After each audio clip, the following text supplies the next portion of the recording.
অনেক রাশ, অনেক গ্যাঞ্জাম, আগের মতো সেই বইমেলা নাই, তার জন্য আর আসি না। হ্যাঁ, অনেক ইচ্ছে হয়েছে।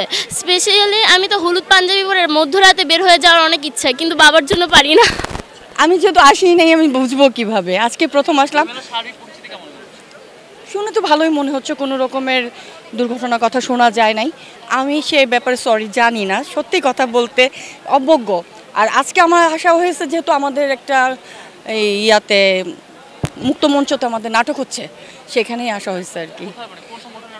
আর রঙ্গপীঠ নাট্যদল, প্রিয় ভাই তো আমার তিথির নীল ডায়েরিটা ভালো লাগছে আমার কাছে।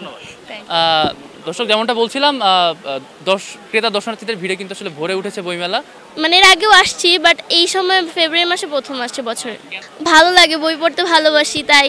প্রিয় বই এখনও তো ঠিক তেমন না, যেগুলো পড়ি সেগুলো জাফর ইকবালের মধ্যে সায়েন্স ফিকশনের এইগুলাই ভালো লাগে, ওগুলাই পড়তে থাকি। এখন স্পেসিফিক কোনো প্রিয় বই নেই। হ্যাঁ, অবশ্যই সবচেয়ে বেশি ভালো লাগে হুমায়ুন আহমেদের ক্যারেক্টারগুলা, হিমু, তার উপরে হচ্ছে মিসির আলী, এগুলো বেশি পড়া হয় আমার। এটা হলো ওনার হুমায়ুন আহমেদের একটা ক্যারেক্টার হিসেবে নিচ্ছে, ওইভাবেই হচ্ছে দেওয়া, তো ওইভাবে কল্পনা করছে হুমায়ুন আহমেদ, তাই আমরা ওইভাবে কল্পনা করে নিচ্ছি ওনার বইয়ের ক্যারেক্টার হিসেবে। হ্যাঁ, অনেক ইচ্ছে হয়েছে। স্পেশালি আমি তো হলুদ পাঞ্জাবি পরে মধ্যরাতে বের হয়ে যাওয়ার অনেক ইচ্ছা, কিন্তু বাবার জন্য পারি না। আমার কাছে তো ভালোই লাগতেছে, খারাপ না। হ্যাঁ, এটা নিয়ে একটু বেশি। বাবার জন্য যখন আসতে নিছি, বাবা বলছে সাবধানে চলাফেরা করো।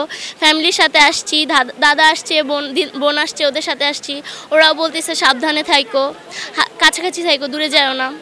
এর জন্য আমার কাছে ঠিকই লাগছে। এখন এটা আমাদের উপর ডিপেন্ড করে আমরা কিভাবে দেখব।